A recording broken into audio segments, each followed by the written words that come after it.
আসসালামু আলাইকুম, welcome to my channel. আশা করি সকলেই খুবই ভালো আছেন, সুস্থ আছেন।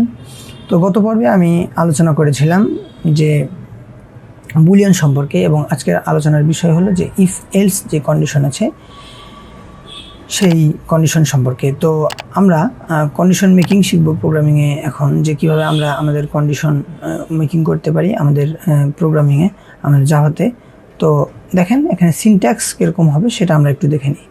ইফ, তারপরে ফার্স্ট ব্র্যাকেট শুরু, তারপরে আমরা আমাদের এই ফার্স্ট ব্র্যাকেটের মধ্যে আমরা কন্ডিশন দিব, কন্ডিশন দেওয়ার পর ফার্স্ট ব্র্যাকেট শেষ, এবং তারপর সেকেন্ড ব্র্যাকেট শুরু, এবং তার মধ্যে ব্লক অফ কোড আমাদের যেই যদি ট্রু হয়, এই কন্ডিশনটা যদি ট্রু হয় তাহলে যেই আমাদের কোড হবে সেই কোডটা আমরা এখানে লিখব। তারপরে আমরা আমাদের কোড ব্লক শেষ করব। এই কার্লি ব্র্যাকেটের শুরু এবং শেষ, এই মাঝখানে যেই কোডগুলো থাকে এই জিনিসটাকে বলা হয় হলো একটা কোড ব্লক। তো এই কোড ব্লকের মধ্যে যদি ট্রু হয় সেই জিনিসটা আমরা লিখব। এবং এলস কী কারণে ব্যবহার করা হয়, যদি ট্রু না হয় তাহলে যেটা আমাদেরকে রিটার্ন করতে হবে সেই জিনিসটা আমরা এলসের মাধ্যমে আমরা প্রিন্ট করাবো জাভাতে। দেখেন আমরা সকলেই জানি যে ইফ মানে হলো কি, যদি। তো বাংলাতে যদি আমরা একটু অর্থ করি তাহলে অর্থটা কেমন হবে, ইফ অর্থাৎ যদি এই কন্ডিশনটা ট্রু হয়, এই কন্ডিশনটা ঠিক হয়, তাহলে তুমি এটা প্রিন্ট করো। এলস মানে যদি না হয়, যদি না হয় তাহলে এলসের কন্ডিশনটা তুমি প্রিন্ট করো। তো ইফ কন্ডিশনটা আমরা একটু ভালো করে দেখে নিই। ইন্ট একটা নাম্বার নিল, int x equal to 20 and int y equal to 18। আচ্ছা, তো ইফ যদি x greater than y, x যদি ওয়াইয়ের থেকে বড় হয় তাহলে প্রিন্ট করো x is greater than y. খুব সিম্পল। এখন যদি আমরা ট্রাই ইট ইয়োরসেলফে দেখি তাহলে দেখেন x is greater than y print হয়ে গেছে। এখন যদি আমরা এই সাইনটাকে চেঞ্জ করে দিয়ে লেস দেন করে দিই তাহলে দেখেন রান করি, তাহলে আমরা রান করি,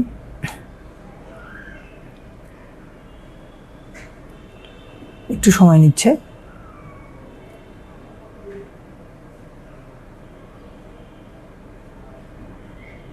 কোনো কিছুই রান হলো না, কেননা আমরা এখানে ইফ যদি এটা হয় তাহলে তো এটা প্রিন্ট করতে বলেছি। তো আসলে এক্স তো ওয়াইয়ের থেকে লেস না, এক্স তো গ্রেটার। তো আমাদেরকে কি করতে হবে, এখানে এলস প্রিন্ট করতে হবে। এলস কন্ডিশন তখন আমাদেরকে দিতে হবে। এলস আমরা মাঝখানে কি দেব, মাঝখানে আমরা দিব হলো system dot out dot print ln y is greater than x। এটা আমরা দিলাম, আমরা এমনি একটা দিলাম। তারপরে যদি আমরা রান করি তাহলে দেখেন এই লাইনটা প্রিন্ট হওয়ার কথা। এখন দেখি প্রিন্ট হচ্ছে কিনা। দেখেন y is greater than x। তাহলে আমরা যদি এখানে যে কোনো আমরা আমাদের কথা আমরা যে কোনো কিছু এখানে আমরা লিখে দিতে পারি। এখানে আমরা যে কোনো কথা লিখতে পারি। যদি কন্ডিশনটা রাইট হয় তাহলে এটা প্রিন্ট হবে, আর যদি কন্ডিশনটা রাইট না হয় তাহলে এটা প্রিন্ট হবে। আমরা এখানে লিখে দিই এখন দিস ইজ অ্যান এক্সাম্পল। ওকে, তাহলে যদি আমরা এখন প্রিন্ট করি, রান করি, তাহলে দেখেন এখন দিস ইজ অ্যান এক্সাম্পল এটাই প্রিন্ট হবে। কিন্তু আমরা যদি আগের মতো আবার ট্রু কন্ডিশনটা ট্রু যদি আমরা দিয়ে দিই, x is greater than y, তাহলে আবার প্রিন্ট হবে। খুব সিম্পল একটা এক্সাম্পল এখানে দিয়েছে। এই জন্য আসলে W3 স্কুল এটা এত একটা পপুলার একটা ওয়েবসাইট, এখানে খুব ইজিলি আমাদেরকে প্রোগ্রামিং শেখানো হয়। হ্যাঁ, সেজন্য আসলে এটা একটা খুবই পপুলার, খুবই ফেমাস একটা ওয়েবসাইট। আমরা অনেকেই এই W3 স্কুল সম্পর্কে জানি। তো এখানেও আরেকটা খুবই সিম্পল একটা এক্সাম্পল দিয়েছে, আশা করি আপনারা এটা বুঝবেন, আপনারা নিজেরা একটু দেখে নেবেন। এবং এখানে দেখেন এলস ইফ নতুন একটা টপিক আমাদের সামনে এলো। যদি আমরা ইফ কন্ডিশন 1, যদি আমরা এই কন্ডিশনটা ট্রু হয় তাহলে তো এই লাইনটা এখানে যে কোড ব্লক থাকবে সেটা তো প্রিন্ট হবে, সেটা তো রান হবে। যদি এলস ইফ যদি না হয় তাহলে এই কন্ডিশনটা চেকিং হবে। যদি এই কন্ডিশনটা ট্রু হয় তাহলে তো এটা প্রিন্ট হবে, আর যদি না হয় তাহলে এই এলস ব্লকটা রান হবে। দেখেন টাইম ইকুয়াল টু 22, যদি টাইম 10-এর থেকে কম হয়, 10-এর থেকে যদি কম হয় তাহলে প্রিন্ট করো কি গুড মর্নিং। আচ্ছা, যদি টাইম 20-এর থেকে কম হয় তাহলে প্রিন্ট করতে বলছে গুড ডে, আর তা না হলে প্রিন্ট করতে বলছে গুড ইভিনিং।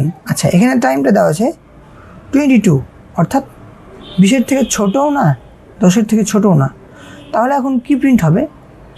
এলস ব্লকটা আমাদের প্রিন্ট হবে। এখানে প্রিন্ট হবে হলো আউটপুট হবে কি গুড ইভিনিং। আশা করি আপনারা এটা বুঝতে পেরেছেন। এবং আমরা পরবর্তী টপিকে চলে যাব। পরবর্তী টপিক হলো শর্ট হ্যান্ড ইফ এলস। যে অপারেশনটা আছে তার শর্ট হ্যান্ড কীভাবে আমরা ব্যবহার করতে পারি সেটা আমাদেরকে এখানে বুঝিয়ে দেওয়া হবে। আমরা খুব সিম্পলভাবে ব্যবহার করতে চাইলে আমরা এইভাবে ব্যবহার করতে পারি। যদি আমরা খুব এক লাইনে শর্ট হ্যান্ডে আমরা ব্যবহার করতে চাই তাহলে আমাদেরকে কীভাবে দিতে হবে? আমরা এখানে সিনট্যাক্সটা খুব সুন্দরভাবে দেওয়া আছে। ভেরিয়েবল প্রথমে আমরা নিব, ভেরিয়েবল নেওয়ার পর আমাদেরকে কন্ডিশন দিব। কন্ডিশন দেওয়ার পর আমাদের একটা যে কোশ্চেন মার্ক আছে, কোশ্চেন মার্ক দেওয়ার পর আমরা যদি ট্রু হয় তাহলে যেই কোড ব্লকটা প্রিন্ট হবে বা যেই কোড ব্লক আমরা রান করতে চাই তাহলে সেটা দিতে হবে। তারপর আমাদেরকে একটা কোলন দেওয়ার পর এবং ফলস যেই এলস ব্লকটা আছে সেই ব্লকটা আমাদেরকে লিখতে হবে। কীভাবে আমরা একটু দেখি। আমরা একটা ভেরিয়েবল নিলাম রেজাল্ট। এখন আমরা কি লিখলাম? কন্ডিশনটা আমরা প্রথমে দিলাম টাইম লেস দেন 18। এখন যদি ট্রু হয় তাহলে এটা প্রিন্ট হবে, এলস যদি হয় অর্থাৎ ইফ কন্ডিশন যদি ট্রু হয় তাহলে এটা প্রিন্ট হবে, এলস এটা প্রিন্ট হবে। দেখেন, তারপরে আমরা আমাদের যেই রেজাল্ট আছে সেই রেজাল্টটাকে আমরা প্রিন্ট করে দিলাম। তো এখানে প্রিন্ট কী হবে? রেজাল্টে প্রিন্ট কী হবে? রেজাল্টে প্রিন্ট হবে হলো যেহেতু 20 18-এর থেকে ছোট না সেহেতু প্রিন্ট হবে হলো গুড ইভিনিং। আচ্ছা, এখন আমরা দেখি ট্রাই টু ইয়োরসেলফ। দেখেন এখানে গুড ইভিনিং প্রিন্ট হয়েছে। ওকে, আশা করি আপনারা বুঝতে পেরেছেন। এটা একটা শর্ট হ্যান্ড, আমরা শর্টকাট ওয়েতে আমরা এই ইফ এলস ব্লকটা ব্যবহার করব কীভাবে সেটা এখানে শেখানো হয়েছে। তো আমরা এখন পরবর্তী টপিকে চলে যাই। পরবর্তী টপিক হলো জাভা সুইচ নিয়ে। এই সুইচটা অ্যান্ড্রয়েড ডেভেলপমেন্টের কাজে খুবই ব্যবহৃত হয়। এটা খুবই ইম্পর্ট্যান্ট একটা টপিক। অনেক সময় আমরা এই অ্যান্ড্রয়েড ডেভেলপমেন্ট করার সময় এই জাভা সুইচ যে স্টেটমেন্টসটা আছে সেই স্টেটমেন্টসটা আমরা ব্যবহার করি। তো আশা করি আপনারা এই ভিডিওটা সম্পূর্ণ বুঝতে পেরেছেন। যদি বুঝতে না পারেন তাহলে আমাকে একটু কমেন্ট করবেন, আমি চেষ্টা করব খুব আরেকটু বিস্তারিত ওয়েতে এই ভিডিওটাকে আপলোড করার। তো পরবর্তী ভিডিও আমি আলোচনা করব জাভা সুইচ সম্পর্কে। তো পরবর্তী ভিডিও দেখার আগ পর্যন্ত সকলে ভালো থাকবেন, সুস্থ থাকবেন এবং আমার চ্যানেলটাতে যদি সাবস্ক্রাইব না করে থাকেন তাহলে সাবস্ক্রাইব করবেন।